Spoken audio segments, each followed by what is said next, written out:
Start करते हैं अपन बाल मनोविज्ञान। तो कल का थोड़ा सा रिवाइज कर लेते हैं कि मनोविज्ञान में क्या क्या बताया था। ठीक है, तो थोड़ा सा आप लोग को बैकअप भी मिल जाएगा कि कल क्या क्या पढ़े थे। एकदम शुरुआत किए थे कि मनोविज्ञान का शाब्दिक अर्थ क्या होता है। ठीक है, किन किन लोगों ने या कौन कौन से समय में, ठीक है, मनोविज्ञान को किन किन मनोवैज्ञानिकों ने क्या क्या माना है। जैसे 16वीं शताब्दी में अपन पढ़ रहे थे कि मनोविज्ञान को क्या माना, आत्मा का विज्ञान। ठीक है, उसके बाद 17वीं 18वीं शताब्दी में क्या बोला है, मन एवं मस्तिष्क का विज्ञान बोला है। उसके बाद चेतना का विज्ञान। उसके बाद जो आधुनिक मनोविज्ञान जो है वो क्या मानता है, मनोवैज्ञानिक आधुनिक मनोविज्ञान को क्या बोलते हैं, व्यवहारवाद का विज्ञान बोला जाता है।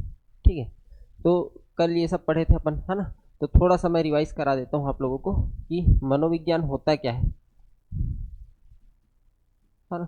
तो मनोविज्ञान साइकोलॉजी शब्द से बना है, इंग्लिश में क्या बोलते हैं जी, साइकोलॉजी। ठीक है, तो साइकोलॉजी को अगर तोड़ेंगे तो दो भागों में टूटता है। एक टूटता है आपका साइकी प्लस लोगस। ठीक है, ये साइकोलॉजी आपको याद रखना है, ग्रीक शब्द है। कैसा शब्द है, ग्रीक शब्द है। ठीक है, साइकी का अर्थ होता है आत्मा। क्या होता है, आत्मा। और लोगस का अर्थ क्या होता है, अध्ययन। तो मनोविज्ञान का शाब्दिक अर्थ क्या हुआ, साइकोलॉजी के हिसाब से आत्मा का अध्ययन।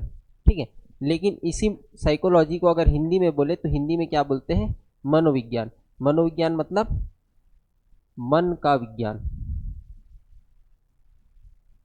मनोविज्ञान अर्थात मन का विज्ञान। ठीक है, मन के विज्ञान को क्या बोला गया, मनोविज्ञान बोला गया। ठीक है, अच्छा ये जो मनोविज्ञान है ये पहले किसका भाग था, इसकी जननी कौन कहलाती है, मनोविज्ञान की जननी या जनक या फादर बोल सकते हैं। कौन सा सब्जेक्ट बोला जा सकता है, सब्जेक्ट में बताओ कहाँ से आया मनोविज्ञान। हाँ, कौन से सब्जेक्ट का भाग है, तो दर्शन शास्त्र का भाग है, ये याद रखना है आपको, दर्शन शास्त्र। ठीक है, इसी दर्शन शास्त्र का एक विषय क्या था, मनोविज्ञान। ठीक, फिलोसफी का भाग था क्या आपका, मनोविज्ञान, जिसमें हम मनोविज्ञान की बहुत सारे शाखा हैं जी। ठीक है, जिसमें दो शाखा हम लोग पढ़ते हैं। एक तो पढ़ते हैं हम लोग मनोविज्ञान की एक शाखा पढ़ते हैं जिसका नाम है आपका शिक्षा मनोविज्ञान। क्या बोला जाता है, शिक्षा मनोविज्ञान। और दूसरा शाखा हम लोग पढ़ते हैं बाल मनोविज्ञान। ठीक है, बाल मनोविज्ञान। इस बाल मनोविज्ञान को ही हम लोग क्या बोलते हैं, बाल विकास बोलते हैं। क्या बोलते हैं, बाल विकास। ठीक, तो मनोविज्ञान की बहुत सारी शाखाएं जिसमें दो शाखाएं हमको पढ़ना है। एक आपका शिक्षा मनोविज्ञान और दूसरा क्या, बाल मनोविज्ञान या बाल विकास बोला जाता है। ठीक, तो जो पूर्व में मनोवैज्ञानिक हुए हैं तो उनमें एक नाम आता है अरस्तु। इनका नाम आता है अरस्तु। ठीक है, तो केलर के अनुसार जो है, सेंटेंस को, केलर के अनुसार अरस्तु को आदि मनोविज्ञान का जनक कहा जाता है। अरस्तु को आदि मनोविज्ञान का जनक कहा जाता है।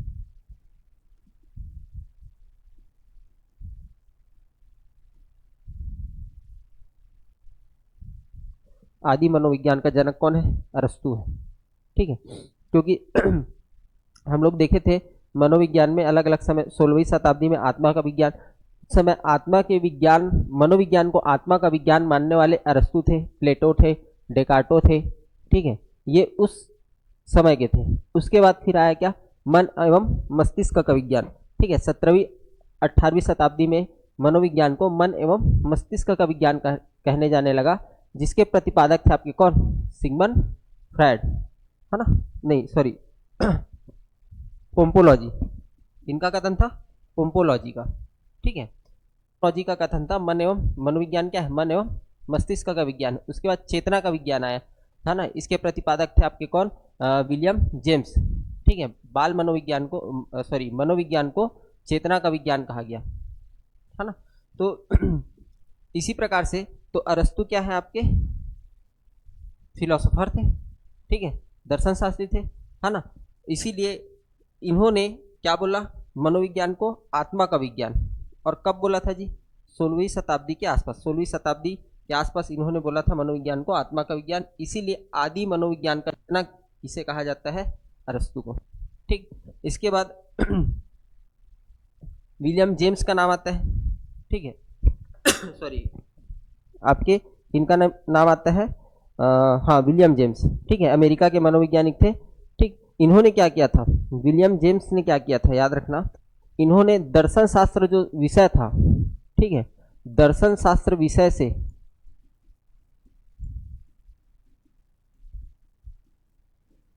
पृथक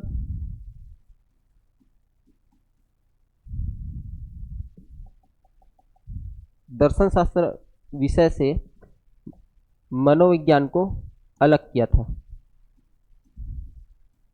मनोविज्ञान विषय को पृथक किया या अलग किया, ठीक है। इनका नाम आता है विलियम जेम्स, ठीक है। इसीलिए इनको आधुनिक मनोविज्ञान का जनक कहा जाता है। क्या बोला जाता है, आधुनिक मनोविज्ञान का जनक, ठीक है। तो दो बातें यहां से पता चल गई, अरस्तु क्या थे, आदि मनोविज्ञान के जनक थे, और विलियम जेम्स क्या थे, आधुनिक मनोविज्ञान के जनक। ठीक, ये दो चीजें इंपॉर्टेंट है, आपको जानना चाहिए, है ना। इसके बाद कल देखे थे ग्रोथ एंड डेवलपमेंट, वृद्धि एवं विकास,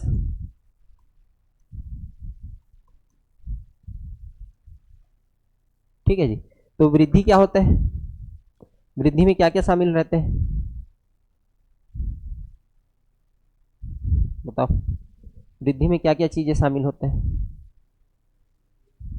हाँ, शारीरिक विकास, ठीक है, उसको क्या बोल सकते हैं हम लोग, मात्रात्मक परिवर्तन, मात्रात्मक या परिमाणात्मक, ठीक है, मात्रात्मक बोलेंगे या परिमाणात्मक बोलेंगे, इंग्लिश में क्वांटिटिव बोलेंगे,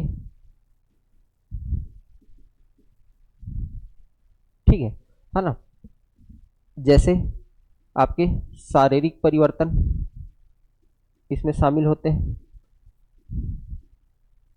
ठीक है, लंबाई हो गया, वजन हो गया। अच्छा, जो ग्रोथ है वो परिपक्वता के बाद रुक जाती है ना, परिपक्वता में चोटी के बाद क्या हो जाती है, रुक जाती है। आप जैसे ही 18 साल आप कंप्लीट कर लेंगे, उसके बाद जो आपका हाइट बढ़ना है, ठीक है, बहुत रेयरेस्ट रहेगा, आप एकदम ज़्यादा फिजिकल एक्टिविटी से जुड़े रहेंगे, तब आपका 1-2 इंच बढ़ेगा तो बढ़ेगा, है ना। उसके पहले जो आपकी हाइट है वो निरंतर 18 साल तक बढ़ते रहती है। ठीक, तो 18 साल में क्या हो जाता है, एक इंसान जो है मेच्योर हो जाता है, चाहे वो बालक हो चाहे बालिका हो, है कि नहीं। तो परिपक्वता के बाद क्या हो जाता है, वृद्धि रुक जाता है, ठीक है। इसमें याद रखना, वृद्धि में हमेशा धनात्मक परिवर्तन शामिल होता है, ठीक है। मतलब कहने का मतलब ये है, 17 साल में आपकी हाइट अगर 5-7 है, तो ऐसा नहीं है 18 साल में आपकी हाइट, है ना, 5-6 हो जाए, है कि नहीं। तो हमेशा किसको दिखाता है, धनात्मक परिवर्तन को दिखाता है, कौन, वृद्धि। लेकिन विकास जो है, ठीक है, अब विकास की बात कर लेते हैं, तो विकास में मात्रात्मक तथा गुणात्मक परिवर्तन शामिल होता है, ठीक है। ये क्या है, निरंतर चलता है, सतत चलने वाली प्रक्रिया है, सतत चलने वाली, ठीक है, गर्भ से कब्र तक चलता है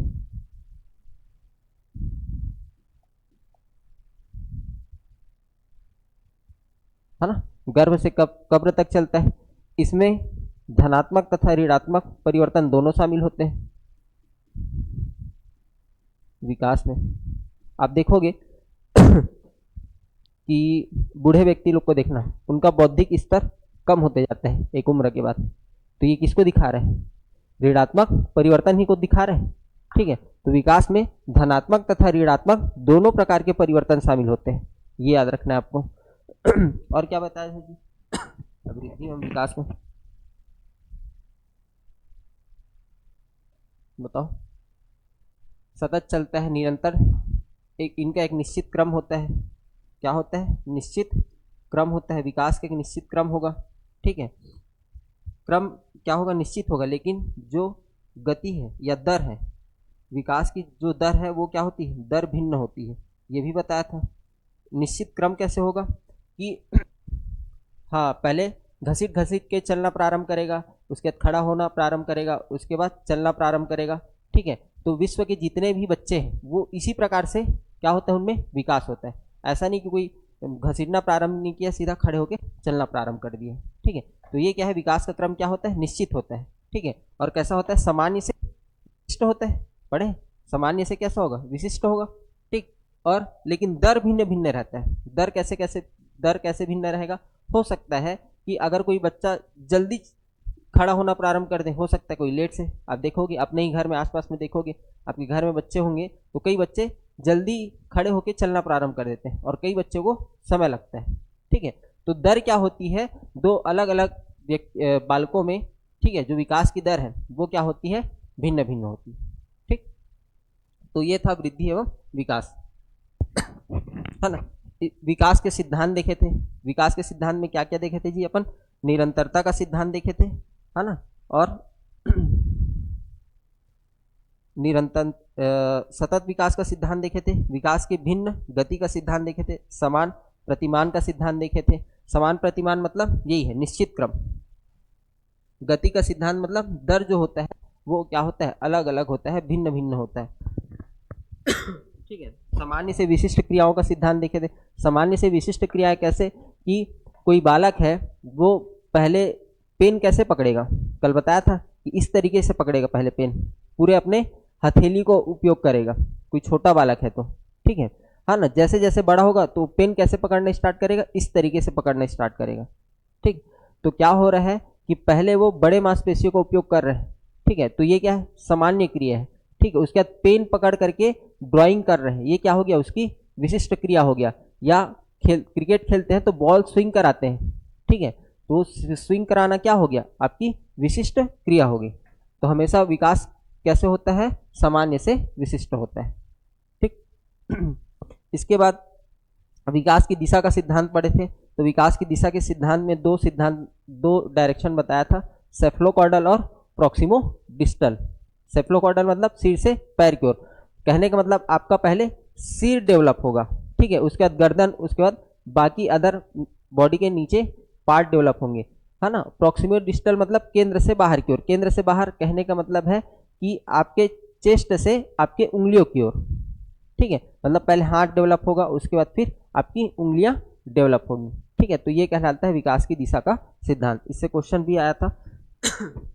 ठीक। चलो अब हम लोग आज आगे बढ़ते हैं। तो हम लोग विकास की जो अवस्थाएं हैं, ठीक है, विकास की जो अवस्थाएं हैं उसके बारे में चर्चा करेंगे। तो विकास की कितनी अवस्थाएं होती हैं? 4।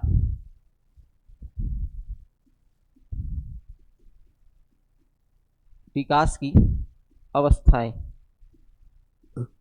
रॉस के अनुसार,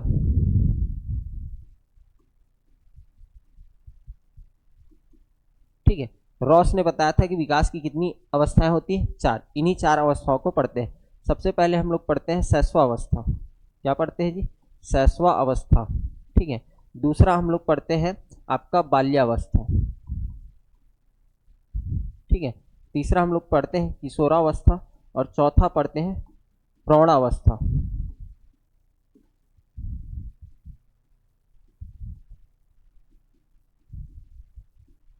ठीक है। ये 4 प्रकार बताए थे किसने? रॉस ने, ठीक। अच्छा इसके पहले ये तो हो गया जन्म के बाद की अवस्थाएं, ठीक है। जन्म के पहले की अवस्थाएं क्या है? इसके बारे में बाद में अपन चर्चा करेंगे। तो पहले अपन देख लेते हैं जन्म की पहले की अवस्थाएं, ठीक है। रहने देते हैं इसको।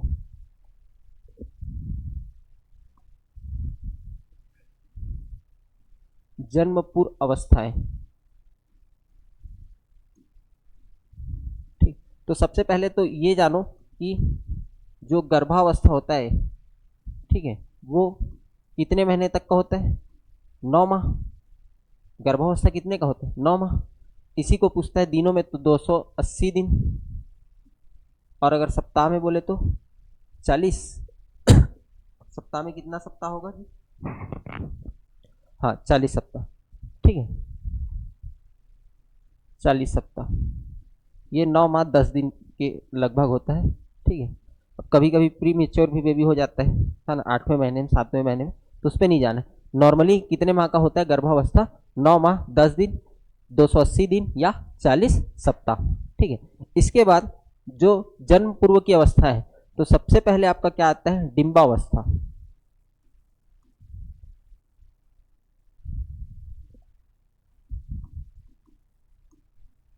सबसे पहला अवस्था क्या कहलाता है? डिंबावस्था। ठीक है, या इसी को बीजावस्था बोला जाता है। क्या बोला जाता है? बीजावस्था। ठीक है, ये कब तक रहता है? गर्भधारण होने के 2 सप्ताह बाद, 2 सप्ताह तक रहता है, 2 सप्ताह या 15 दिन।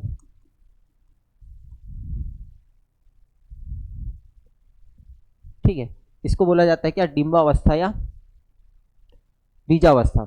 ठीक है, इसमें याद रखना, जो बच्चा रहता है, ठीक है, वो अंडे के समान रहता है। कैसा रहता है? एक अंडे के समान, जिसको युक्ता बोला जाता है। ठीक है, बालक अंडे के समान रहता है।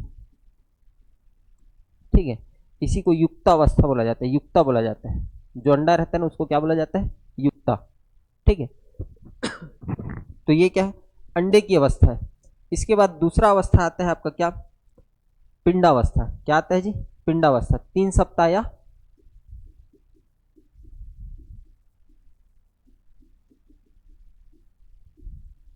3 सप्ताह या 2 माह।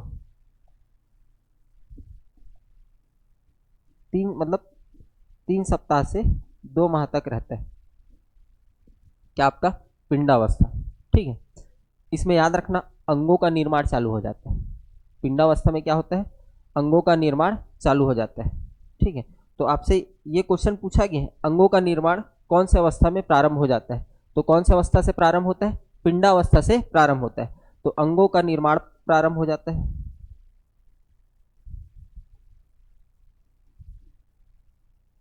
ठीक है, और मानव आकृति बनने लगती है।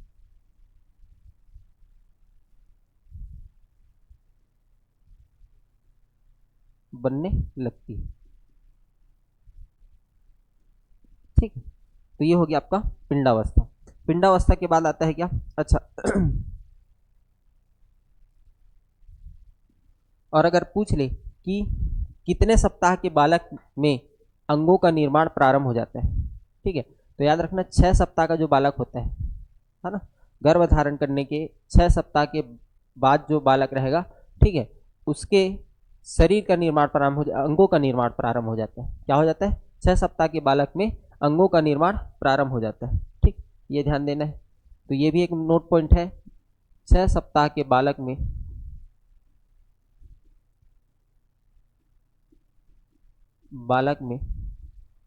अंगों का निर्माण प्रारंभ हो जाता है।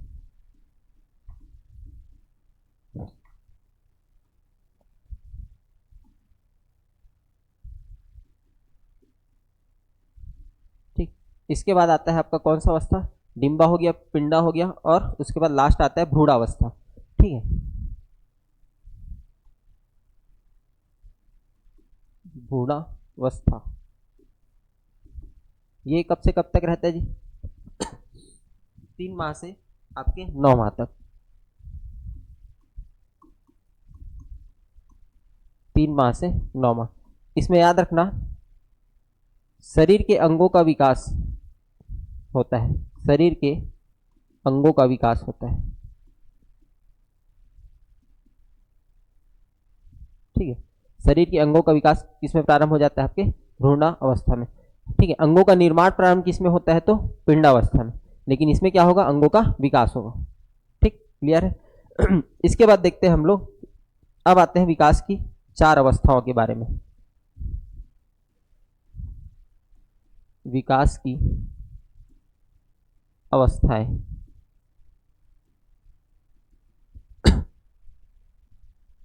ठीक, तो विकास की अवस्थाओं में मैं बताया था रॉस के अनुसार।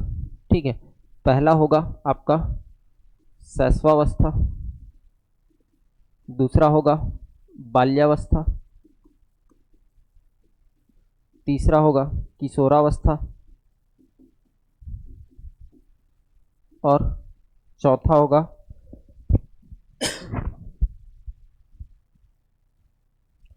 आपका होगा प्रौढ़ावस्था।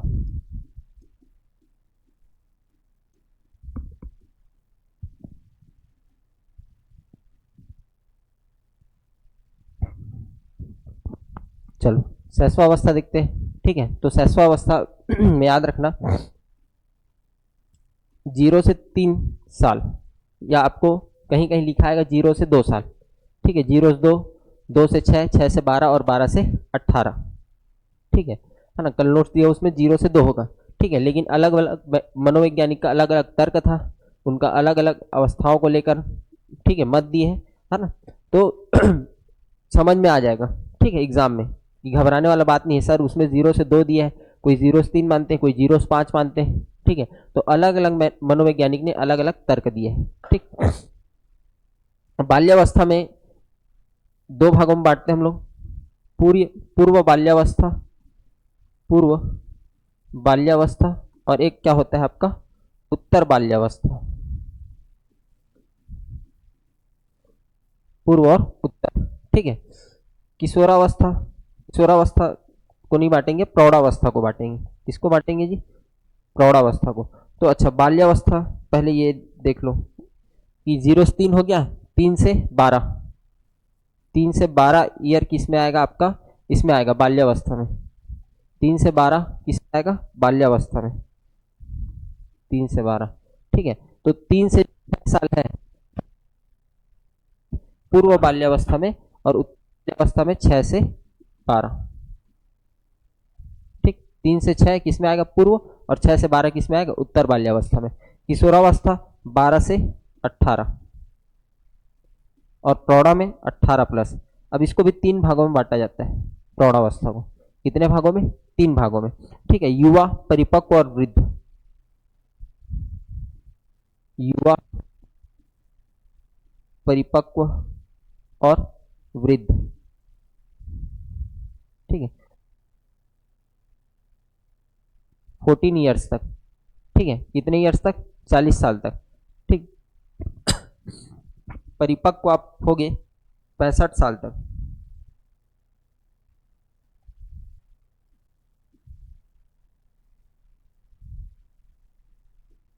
और वृद्ध कहलाओगे आप 65 साल के बाद।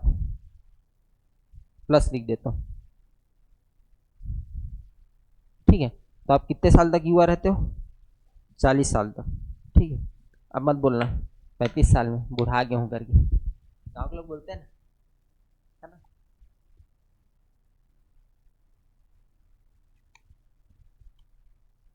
अब बोलना अभी भी मैं क्या हूँ? जवान हूँ। ठीक है, चलो, तो इनकी विशेषताओं के बारे में बात करेंगे। ठीक है, क्या क्या इनकी विशेषता है, शैशवावस्था की क्या विशेषता है ना, बाल्यावस्था की क्या विशेषता है, इन सभी के बारे में अपन चर्चा करते हैं। बस 2 मिनट मेरे को समय देना।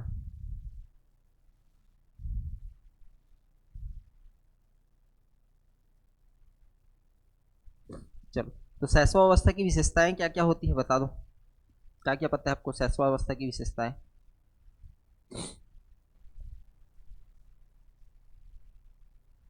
बोलो ना यार।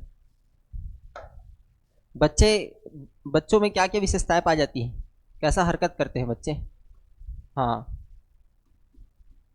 ठीक है, शैशवावस्था। ठीक है ना, गति मतलब मोटर डेवलपमेंट होता है उनमें, गति क्रियाएं करते हैं। ठीक है, करते हैं बच्चे, गति क्रियाएं करना प्रारंभ करते हैं। ठीक है, जैसे घसीट के चलना। ठीक है, छोड़ दोगे तो घसीट घसीट के चलना प्रारंभ करते हैं। ठीक, तो लिख सकते हैं क्या करते हैं? गति क्रियाएं करते हैं। ठीक है, याद रखना, इसमें शारीरिक विकास तेज होता है, ठीक है, लेकिन पूर्व बाल्यावस्था से कम होता है। शारीरिक विकास जो है पूर्व बाल्यावस्था से क्या होगा, कम होगा, ठीक है, पूर्व बाल्यावस्था से क्या होगा, कम होगा। शारीरिक विकास होता है लेकिन पूर्व बाल्यावस्था से क्या होता है, कम होता है। अब देखोगे 0 से 3 साल का बच्चा बहुत जल्दी बड़ा नहीं होता, लेकिन 3 से 6 साल का बच्चा ऐसा लगता है बहुत तेजी से क्या कर रहा है, उसकी हाइट वाइट बढ़ रही है, ठीक है, आप ये देखोगे ठीक। तो शारीरिक विकास तेज होता है, याद रखना, ठीक। इसके अलावा बच्चा किससे सीखता है, ज्ञानेंद्रियों से।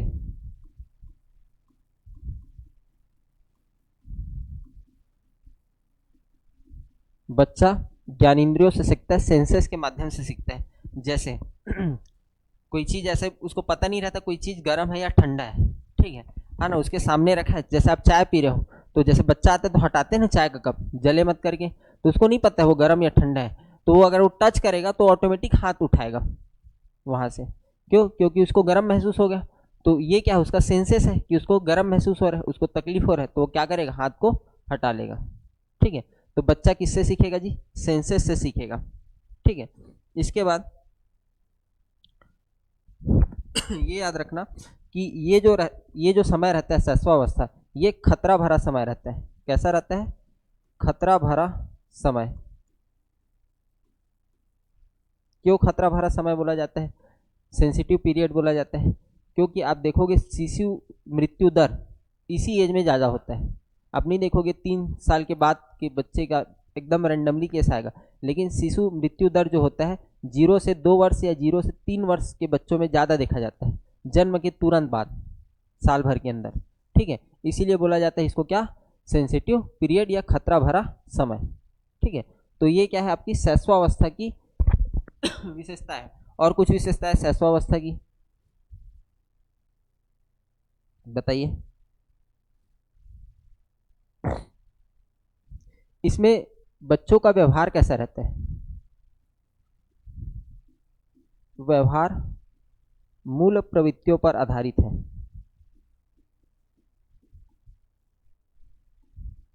अब ये मूल प्रवृत्तियां क्या होती है इसको आगे पढ़ेंगे, संवेग और उसकी मूल प्रवृत्तियां, ठीक है।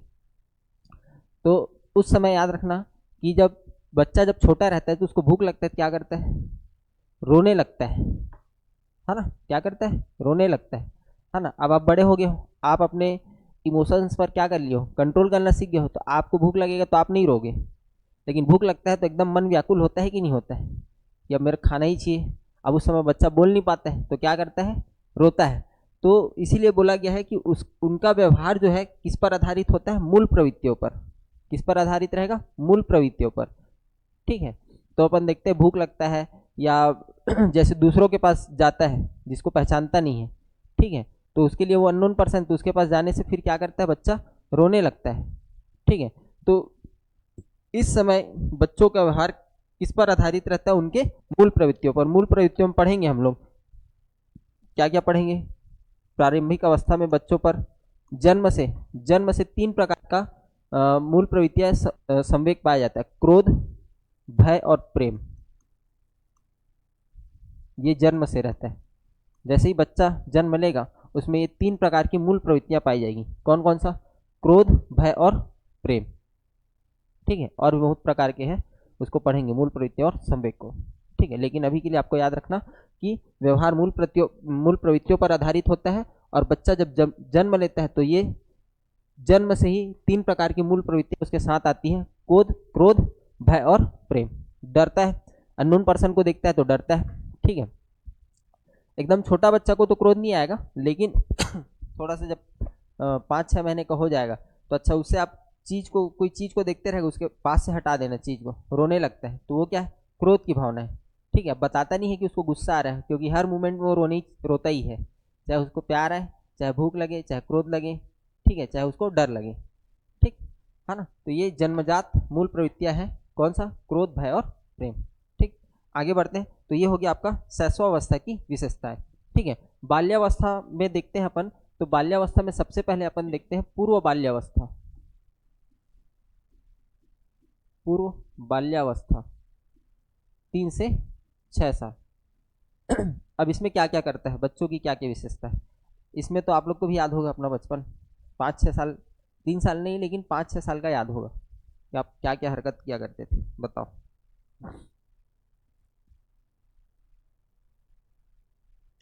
इसमें सबसे पहले याद रखना कि आपका शारीरिक और मानसिक विकास की जो गति रहती है, ठीक है, वो बहुत तेज रहती है।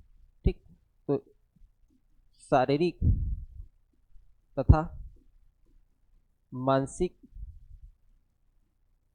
विकास बहुत तेजी से होता है, जन्म के बाद बहुत तेजी से होता है। ठीक है ना, मतलब अपन अगर चारों अवस्थाओं की बात करें तो सबसे ज़्यादा सबसे तेज गति से विकास किसमें होता है, आपका पूर्व बाल्यावस्था में। ठीक है, अर्ली चाइल्डहुड टेन्योर में।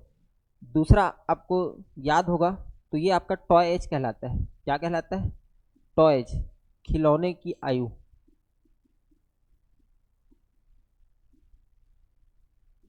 ठीक है, टॉय एज कहलाता है। आपको खिलौने से बहुत प्यार रहता था, मेला वेला सब क्या बोलते हैं, गाँव से कहीं ना कहीं से बिलोंग करते होंगे या फैमिली मेम्बर रहते होंगे, तो गाँव में देखना मेला लगता था। तो बचपन में मेला मतलब एकदम खुशी का दिन रहता था। मेला घूमने का मम्मी मम्मी बुआ बुआ लोग आते थे, है ना, तो अब वहाँ जाते थे। ठीक है, तो लड़के लोग वो ट्रक के लिए लड़ते हैं और लड़की लोग पुतरी, किसके लिए, डॉल के लिए, है ना।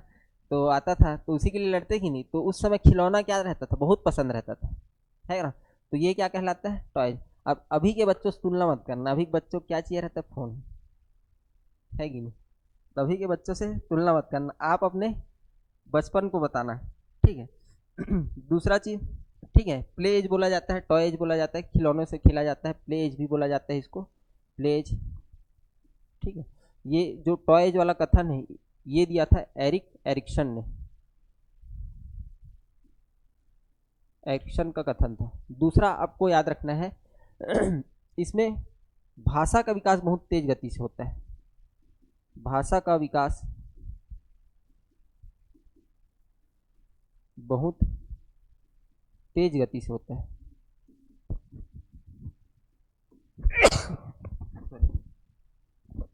तेज गति से होता है। ठीक है, बच्चा बहुत जल्दी भाषा को कैप्चर करता है। 3 से 6 साल में आप अगर घर में छत्तीसगढ़ी बोलोगे तो छत्तीसगढ़ी भाषा में ही बोलेगा, जब तक वो स्कूल नहीं जाएगा, स्कूल में जब तक उसको सिखाया नहीं जाएगा, है ना। और अगर हिंदी में बात करोगे तो वो हिंदी में ही बात करेगा, हिंदी के शब्दों को कैप्चर करता है बच्चा जो रहता है। ठीक है, तो याद रखना, पूर्व पूछा जाता है कि भाषा के विकास में सबसे सेंसिटिव क्रिटिकल संवेदनशील समय कौन सा अवस्था आता है, तो सबसे संवेदनशील अवस्था रहता है पूर्व बाल्यावस्था। ठीक है, कौन सा रहता है आपका, पूर्व बाल्यावस्था। ठीक, दूसरा आपको याद रखना है कि बच्चा नकल करके सीखता है। कैसे सीखता है, नकल करके सीखता है। अब ये काम आप लोग भी किए होंगे, अगर लड़कियां हैं तो मम्मी का लिपस्टिक पाउडर, ठीक है ना, काजल वाजल को एकदम कार्टून बन जाते थे, और लड़के थे तो ठीक है वो पापा का की रिंग हो गया या सेविंग वेविंग वाला किट हो गया, ठीक है, जिसको उपयोग करते हैं पेरेंट्स लोग, जैसे घर में उपयोग करते हैं ना, तो बच्चे लोग, ये होता क्या है एक्चुअल में, जिज्ञासा रहता है इसमें, सबसे ज़्यादा जिज्ञासा वाला टाइम, जिज्ञासु रहते हैं इसमें, याद रखना।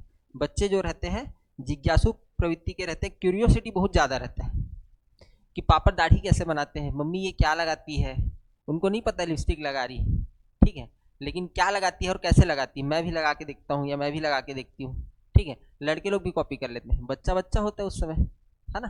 ठीक, तो याद रखना है कि नकल करके सीखता है, ठीक है, और जिज्ञासु होता है, क्यूरियोसिटी रहता है। ठीक है ना, गाँव में एक दो ठो गाली वाली भी सीख लेता है बच्चा, ठीक है, इस तक, ठीक, याद रखना। चलो आगे बढ़ते हैं, उत्तर बाल्यावस्था। ठीक, तो ये पूरी बाल्यावस्था की विशेषता है, नकल करके सीखना। किस अवस्था में बच्चा सबसे ज़्यादा जिज्ञासु होता है पूछेगा तो पूर्व बाल्यावस्था में, क्यूरियोसिटी बहुत ज़्यादा रहता है। ठीक है, टॉय एज बोला जाता है, एरिक एरिक्सन ने बताया था कि पूर्व बाल्यावस्था को क्या बोला जाता है, टॉय एज या प्ले एज। ठीक है, दूसरा आपको याद रखना है, शारीरिक तथा मानसिक विकास का गति जो होता है वो बहुत तेज होता है। ठीक है, इसके बाद देखते हैं पूर्व बाल्यावस्था के बाद हम लोग उत्तर बाल्यावस्था।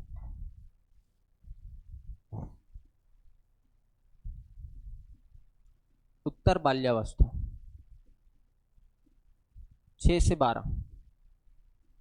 अब ये जो है उत्तर बाल्यावस्था, आपको याद रखना है प्रारंभिक स्कूल की अवस्था कहलाती है।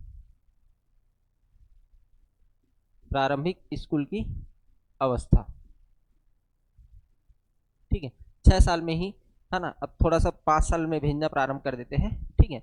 तो 5 साल या 6 साल में बच्चा पहली बार क्या करता है, स्कूल में प्रवेश करता है, ठीक है। तो इसको बोला जाता है क्या, एलिमेंट्री स्कूल एज या प्रारंभिक स्कूल की अवस्था, ठीक।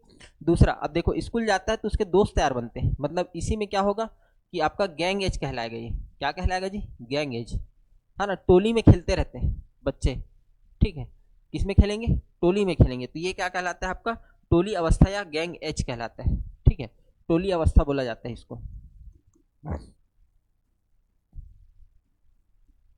ठीक। और बताओ इसमें और क्या क्या आएगा। इसी में जो बच्चा है वो आपका क्या होगा कि लंबे समय तक दोस्ती, लॉन्ग टर्म फ्रेंडशिप इसी में करता है। लॉन्ग टर्म फ्रेंडशिप इसमें करेगा आपका उत्तर बाल्यावस्था में, ठीक है। जिसको बोलते हैं बचपन के दोस्त, है ना। आप जिस स्थान पर रह रहे हो वहाँ आपके दोस्त रहेंगे, तो देखना कि आप जिस स्थान पर रह रहे हो आपके अड़ोसी पड़ोसी और बचपन के दोस्त आपके पूरे जीवन काल तक रहते हैं, अगर उसी स्थान पर आपका दोनों का निवास है तो, ठीक है। तो ये क्या कहलाता है, लॉन्ग टर्म फ्रेंडशिप की अवस्था कहलाता है। इसके बाद याद रखना है आपको मिथ्या परिपक्वता की अवस्था, यही है मिथ्या परिपक्वता की अवस्था, ठीक है। मिथ्या मतलब झूठ, मिथ्या मतलब क्या है, झूठ। परिपक्वता मतलब मेच्योरिटी। तो इसमें क्या करता है बच्चा, झूठा मेच्योरिटी होने का दिखावा करता है। आप देखना 6 साल में नहीं, लेकिन 7-8 साल के बच्चे को देखना, ठीक है। वो ऐसा अपने आप को रिप्रेजेंट करेगा कि वो बहुत ज़्यादा मेच्योर हो गया है। नहीं मैं तो कर लूँगा, मेरे को आता है। जैसे रिमोट है, टीवी का रिमोट है, तो बच्चा क्या बोलेगा, अरे मैं चेंज कर लूँगा पापा। अच्छा कुछ बिगाड़ गया तो घर में बोलते हैं अरे यार ये क्या हो गया, दिखाओ पापा मैं चेक करता हूँ, बन जाए तो। ऐसी होता है। तो ये अपने आप को क्या करता है, रिप्रेजेंट करता है कि वो क्या हो गया है, मेच्योर हो गया है। तो इसीलिए बोला गया है कि ये क्या है, मिथ्या परिपक्वता की अवस्था है। हुए नहीं रहता है पूरी तरीके से, लेकिन अपने आप को रिप्रेजेंट करता है घर वालों के सामने, ठीक है। कैसे, जैसे छोटे रहते हैं तो फॉर एग्जाम्पल के लिए पापा गाड़ी धो रहे हैं, पापा मैं धो लूँगा, मेरे को आता है, मैं धो के बताऊँ क्या, ऐसी होता है ना। तो अपने आप को रिप्रेजेंट करते हैं कि मेरे को आता है, मैं मेच्योर हो गया हूँ, मेरे को सब काम आता है, ठीक है। तो यही है क्या, इसमें होता है आपका उत्तर बाल्यावस्था में मिथ्या परिपक्वता की अवस्था, ठीक है। इसी को हम लोग बोलते हैं आपका सुसुप्तावस्था, ठीक है।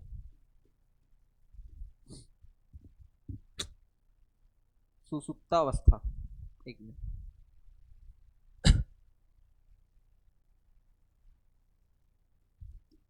सुसुप्ता अवस्था, अब ये क्या होता है, ठीक है।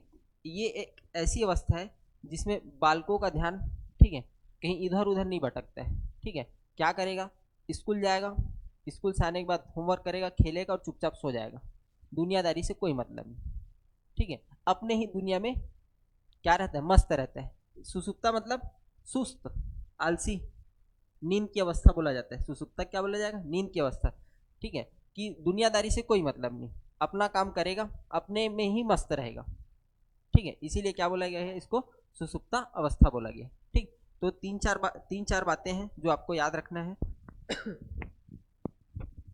कि उत्तर बाल्यावस्था कहने का उत्तर बाल्यावस्था में ये क्या है, आपका प्रारंभिक स्कूल की अवस्था है। अब स्कूल में जाएगा तो उसके दोस्त यार तो बनेंगे, मतलब गैंग एज या टोली एज कहा जाएगा, ठीक है। दूसरा आपको याद रखना है, इसी में होता है क्या, लॉन्ग टर्म फ्रेंडशिप, और मिथ्या परिपक्वता की अवस्था कहलाता है कौन सा, आपका उत्तर बाल्या अवस्था, ठीक।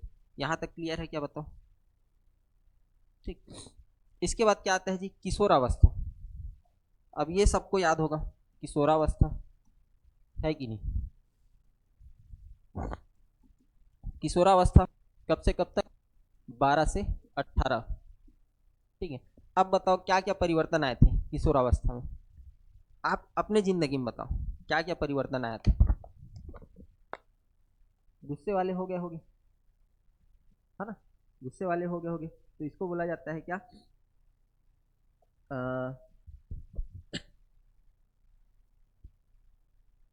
एक मिनट,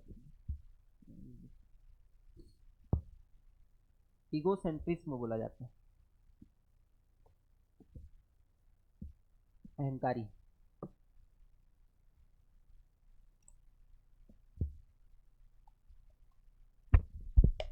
देखो, और इसी उम्र में बहुत ज़्यादा एकदम क्या करूं क्या ना करूं, कौन सी स्ट्रीम में जाऊं, बीएससी करूं, इंजीनियरिंग करूं, ठीक है, बीए करूं, इस तरीके से आता है मन में। मतलब एकदम आदमी स्ट्रेस लेते रहता है, अरे 12वीं तो पढ़ लिया अब क्या करूंगा, है कि नहीं।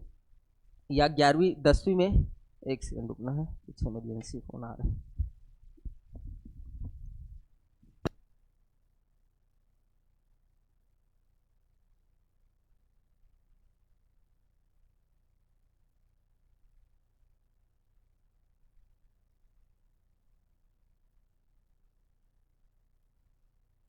चलो ठीक है, तो इसको बोला जाता है क्या, आपका तनाव एवं तूफान का काल।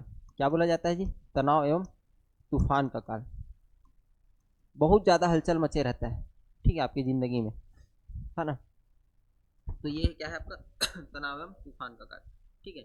दूसरा आपको याद रखना है, ये जो है आपका परिवर्तन का काल कहलाता है। क्या कहलाता है, परिवर्तन का काल। ठीक है। क्यों परिवर्तन का काल बोला जाता है, परिवर्तन का काल बोला जाता है, या इसको ही हम लोग बोल सकते हैं क्या, गोल्डन पीरियड, स्वर्णिम काल।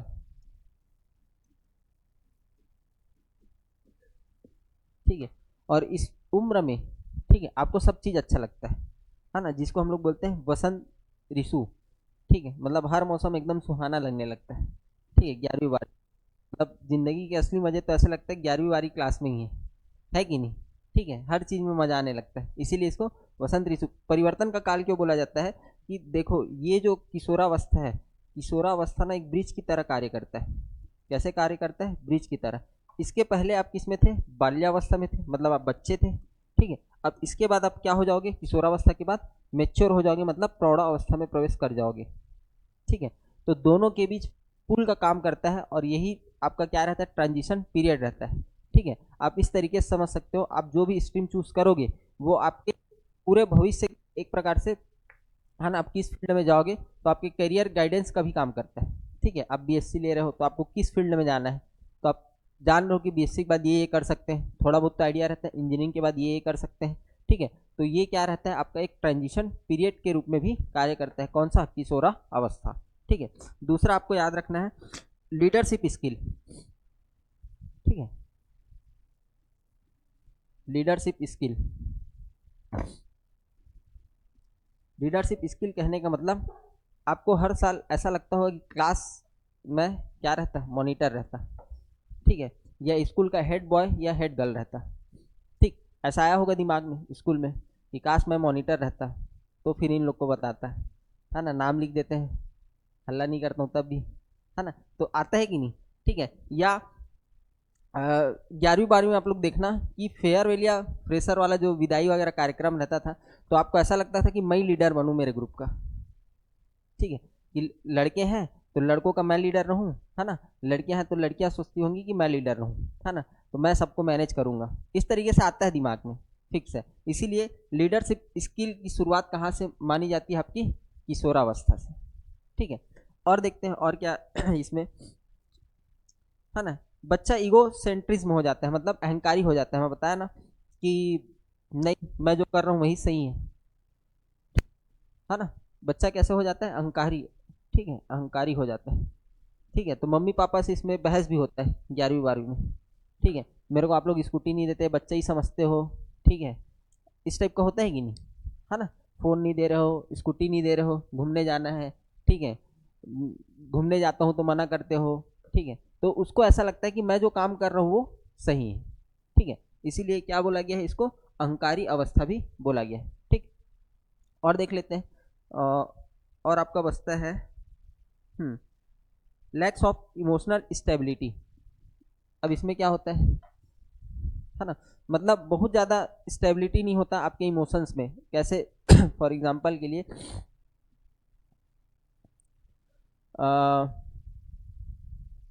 जैसे अभी देखना, अभी आप मेच्योर हो गए हो, अभी आपका ब्रेकअप होता है, ठीक है कि नहीं? और उस समय एकदम मतलब उथल पुथल हो जाता था जिंदगी में, है कि नहीं? समझाने के लिए है, इससे थोड़ा कनेक्ट कर पाओगे कि कैसे इमोशनल स्टेबिलिटी उस समय नहीं रहता, बहुत ज़्यादा लैक करता है, ठीक है ना? तो उस समय एकदम ज़्यादा क्या था, इमोशन अनस्टेबल रहता है व्यक्ति, ठीक है? मतलब थोड़ा सी अच्छा ईगो भी हर्ट हो जाता है फट से 11वीं 12वीं में। आप सोचो कि कोई दोस्त है, चलो इससे समझना कि आप दो दोस्त हो एकदम घनिष्ठ मित्र, ठीक है, बेस्ट फ्रेंड वाले। अब आपका दोस्त किसी दूसरे आपसे जिससे नहीं बनता अगर उससे बात कर ले तो आपका ईगो हर्ट हो जाता था, फिर एकदम आप तो उससे बात कर लिया, आज के बाद मेरे पास मत आना, ठीक है ना? तू मेरे दुश्मन से बात किया मतलब तू भी गया, तू जा, तू मेरा आज से दोस्त नहीं, ठीक है? तो वहां पर क्या होता है, इमोशन बहुत ज़्यादा क्या होता है, अनस्टेबल रहता है ना? तो इसी को बोला गया है लैक्स ऑफ इमोशन स्टेबिलिटी, ठीक? तो ये सभी क्या है, किशोरावस्था की विशेषता है। बन जाएगा, बन जाएगा चारों अवस्था। बताओ। आप लोग के दिमाग में और कुछ आ रहा होगा तो उसको भी बताओ कि सर ये इसमें आएगा इस टाइप का।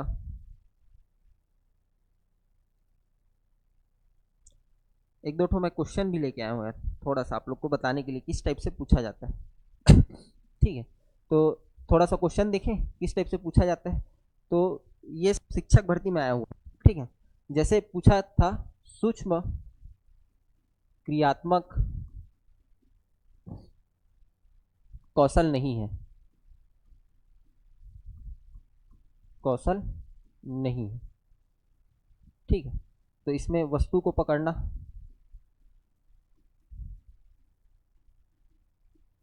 दूसरा है कूदना, कूदना, तीसरा है बटन लगाना, और चौथा है भोजन करना, भोजन करना, भोजन करना। इसमें से बताओ, फाइन मोटर स्किल के बारे में बात कर रहे हैं। दो प्रकार की हम लोग मोटर स्किल पढ़े थे कल, ठीक है? मोटर स्किल कितने प्रकार का पढ़े थे जी? दो प्रकार का। गतिक कौशल जिसको बोला जाता है, क्या बोला जाता है? गतिक कौशल। लेकिन इसको आप लोग याद रखना मोटर स्किल के नाम से ही, ठीक है? मोटर स्किल के नाम से। एक पढ़े थे हम लोग क्या, फाइन मोटर स्किल, हाँ मतलब चलो ग्रॉस ग्रॉस मोटर स्किल, ठीक है? Gross motor skill. और दूसरा क्या पढ़े थे? फाइन मोटर स्किल, ठीक है? ग्रॉस मोटर स्किल में शरीर के बड़े मांसपेशियां काम में आती हैं, बड़े मांसपेशियां काम करती है, ऐसा समझो। जैसे कूदना, दौड़ना, चलना, तो इसमें बॉलिंग करना, खेलना, इसमें जैसे अब दौड़ रहे हो तो आपके पैर के बड़े मांसपेशियां क्या हो रहे हैं इसमें शामिल हो रहे हैं। तो जो भी काम आप शरीर के बड़े मांसपेशियों से करोगे वो किस में आएगा? ग्रॉस मोटर स्किल में। फाइन मोटर स्किल में जैसे लिखना, पढ़ना, पेंटिंग करना, ठीक है? तो ये सब चीज़ किससे कर रहे हो आप? उंगलियों से कर रहे हो, है ना? छोटी इसमें क्या होंगी? शरीर की छोटी मांसपेशियां शामिल होंगी, छोटी मांसपेशियां, ठीक है? लिखना हो गया, पेंटिंग करना हो गया, ड्राइंग करना हो गया, ये सभी है ना किस में आएगा? आपके फाइन मोटर स्किल में। और हमेशा जो गतिक कौशल है वो हमेशा किस कहाँ कैसे होता है? ग्रॉस टू फाइन होता है, ग्रॉस टू फाइन। कैसे ग्रॉस टू फाइन होता है? आप छोटे बच्चे को बोलोगे कि आप पेन पकड़ के पेंटिंग बनाए या अपना नाम लिख करके, तो नहीं लिख पाएगा, वो पेन ही पहले तो ऐसे पकड़ता है ना? तो अपने बड़े मांसपेशियों को पहले उपयोग करता है, जैसे घसीट के चलना है, मतलब छोटा है तो घसीट के चलता है, उसके बाद धीरे से उठेगा, उसके बाद पैर, है ना, पैर का जो तल्ला रहता है उसके सहारे, तो वहां पर छोटी मांस चलना तो वो हो गया बड़ा मांसपेशिया। लेकिन आप समझो कि अगर वो खेल रहा है तो अगर जैसे बॉल वॉल को फेंकता है तो बड़े मसल्स का उपयोग कर रहा है, ठीक है?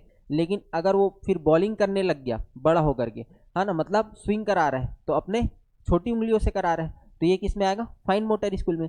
तो हमेशा जो गति कौशल है वो हमेशा कहाँ किस ओर से किस ओर होता है? इसकी दिशा ग्रॉस टू फाइन होता है, ठीक है? या इसी को हम लोग बोल सकते हैं क्या, सामान्य से विशिष्ट। क्या बोल सकते हैं हिंदी में, सामान्य से विशिष्ट भी लिख करके देता है।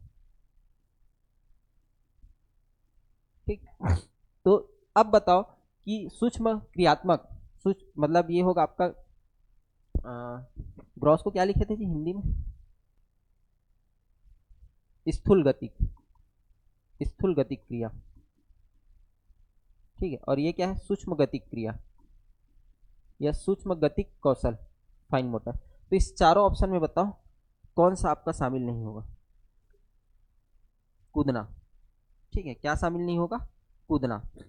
ठीक है, तो ऑप्शन ये होगा। बाकी वस्तु को पकड़ना तो हाथ की उंगलियों से पकड़ोगे, बॉल की ही मैं बात कर रहा था। ठीक है, बटन लगाना तो आप उंगलियों का इस्तेमाल करोगे। भोजन खाने में भी आप उंगलियों का इस्तेमाल करते हो, ऐसे हथेली से नहीं खाते, है ना, उंगली से खाते हैं ना। चलो,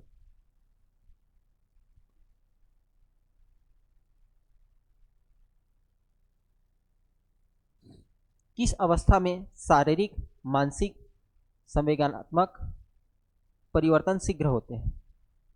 चार अवस्था बताया, चारों में सबसे ज्यादा परि शीघ्रता से परिवर्तन किस में आता है। हाँ, बाल्यावस्था में भी, किसमें, पूर्व बाल्यावस्था, बाल्यावस्था में भी किसमें, पूर्व बाल्यावस्था। ठीक है,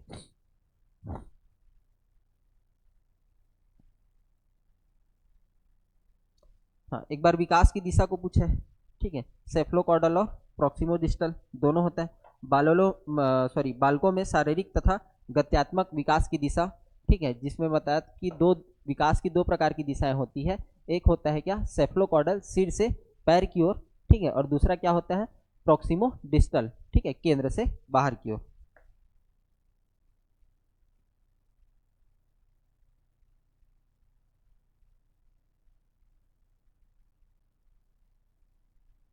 हाँ विकास के सिद्धांत से पूछा है। ठीक है सत्य कथन की पहचान कीजिए।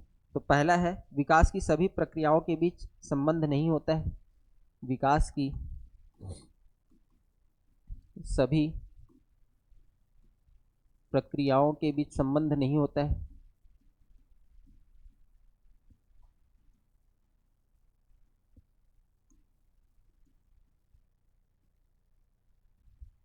ठीक, दूसरा आपसे पूछा गया है, यह सतत चलने वाली प्रक्रिया नहीं है। ठीक है, यह सतत चलने वाली प्रक्रिया नहीं है। तीसरा दिया है, विकास हमेशा रेखीय होता है। विकास हमेशा रेखीय होता है।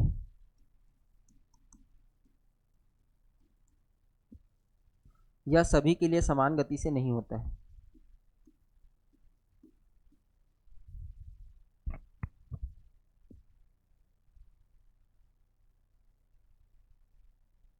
यह सभी के लिए यह सभी के लिए समान गति से नहीं होता है। विकास के बारे में सत्य कथन क्या है, विकास के बारे में सत्य कथन।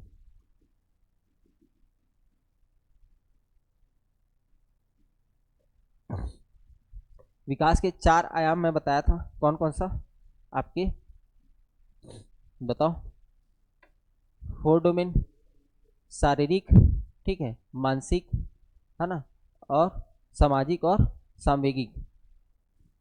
ठीक, तो इसमें से आप लोग तो नए हो, मतलब जो आप लोग का पहला क्लास है। आप लोग बताओ जो कल आए थे, हाँ, क्या हो सकता है, या अपने सेंस से बताओ कि क्या हो सकता है विकास के बारे में। हाँ, अ, अभी मैं बताया हूँ, है ना, इसको तो पढ़ाया हूँ यार। विकास का, यह सभी के लिए समान गति से नहीं होता है। विकास की दर क्या होती है, भिन्न होती है। तो सही आंसर क्या होगा, ये होगा। ठीक है, विकास की सभी प्रक्रियाओं के बीच संबंध नहीं होता है। कैसे नहीं होता है भाई, जब तक आपका शारीरिक विकास ठीक से नहीं होगा, आपका बौद्धिक विकास, आपका मानसिक विकास, या आपका क्या बोलेंगे संज्ञानात्मक विकास ठीक तरीके से नहीं हो पाएगा, है ना। ठीक, आपका बौद्धिक विकास नहीं होगा तो आपका सामाजिक विकास भी नहीं हो पाएगा सही तरीके से। ठीक है, आपको पता ही नहीं रहेगा कि बड़ों के बीच में कैसे रहना है या समाज के बीच में कैसे रहना है। ठीक, तो ये तो गलत चलने वाली प्रक्रिया नहीं है, निरंतर चलती है। रेखी नहीं होता, बहुआयामी होता है। वन डायमेंशनल, रेखी मतलब वन डायमेंशनल, तो एक दिशा में नहीं भागता विकास। ठीक है, बहुत सारे दिशाओं में होता है। बहुत सारे दिशाओं में 4 आयाम है, चारों में होता है, शारीरिक, मानसिक, ठीक है, अब और आपका सामाजिक और सांस्कृतिक, क्या बोलते हैं, सामाजिक और सांवेगिक। ठीक है, तो इन चारों दिशाओं में होता है, बहुआयामी आयामी होता है विकास। ठीक, तो इस तरीके से आपसे क्वेश्चन भी पूछा जाता है ना। एकदम आप बा नहीं पूछा जाता। ठीक है, जैसे जैसे पढ़ेंगे उस हिसाब से मैं आपसे क्वेश्चन का प्रैक्टिस भी 2-3 की समझ में आए कि इस चैप्टर से क्वेश्चन कैसे आते हैं, ठीक है, किस तरीके से पूछा जाता है ना, उन सभी को करते चलेंगे। अच्छा, एक चीज और याद रखना कि जो विकास है, विकास किन 2 फैक्टरों से प्रभावित होता है विकास जो है। हाँ, ठीक है, एक होता है आपका जैविक या अनुवांशिकता से। ठीक है, अनुवांशिकता से प्रभावित होता है, और दूसरा किससे होता है, वातावरण या इन्वायरमेंट से। ठीक है, और दोनों का क्या होता है, दोनों का प्रोडक्ट क्या है, विकास है। मतलब दोनों बराबर हिस्सेदारी है, ना एक ज्यादा हो सकता है ना एक कम हो सकता है, तो दोनों का एडिशन नहीं होता विकास में, दोनों का क्या होता है, प्रोडक्ट होता है विकास। कैसे समझना, ठीक है, अगर देखो प्लस क्यों करते हैं, दो धन दो, दोनों चीज को जोड़ने के लिए, मतलब एक ज्यादा और एक कम। ठीक है, लेकिन मल्टीप्लीकेशन में क्या होता है, दोनों का बराबर हिस्सेदारी होता है। कैसे हिस्सेदारी, अब देखो 4 और 3 का लघुत्तम लेते हैं, 4 और 3 का लघुत्तम कितना है, 12, दोनों का बराबर हिस्सा है ना, अगर एक को हटा दे तो एक कम हो जाएगा, एक ज्यादा हो जाएगा, समझ रहे हो। ठीक है, तो उसी तरीके से कि विकास जो है, ठीक है, विकास में अनुवांशिकता और वातावरण दोनों का बराबर हिस्सेदारी होता है। अगर एक कम या एक ज्यादा हो गया तो आपको विभिन्न प्रकार के सिंड्रोम आने दिखने को मिलता है, या बालक के विकास में प्रभाव डालता है। ठीक है, यदि आपका अनुवांशिकता में अनुवांशिकता अगर ठीक तरीके से नहीं आया, मतलब गुणसूत्र हो सकता है कोई सिंड्रोम आ गया, ठीक है, तो वो सिंड्रोम में कहलाता है। ठीक है, एक भी गुणसूत्र कम होते हैं, है ना, तो वो किसमें, डिसलेक्सिया, डिसकैलकुलिया, ये क्यों होता है, गुणसूत्रों की कमी के कारण होता है। ठीक, तो पढ़ेंगे उसको, विकार को, है ना। तो दोनों का ये बताना चाह रहा था कि दोनों का बराबर हिस्सेदारी होता है। ठीक, विकास में ये ध्यान देना। ठीक, तो चलो आज यहीं पर समाप्त करते हैं, है ना, मिलते हैं अपन कल।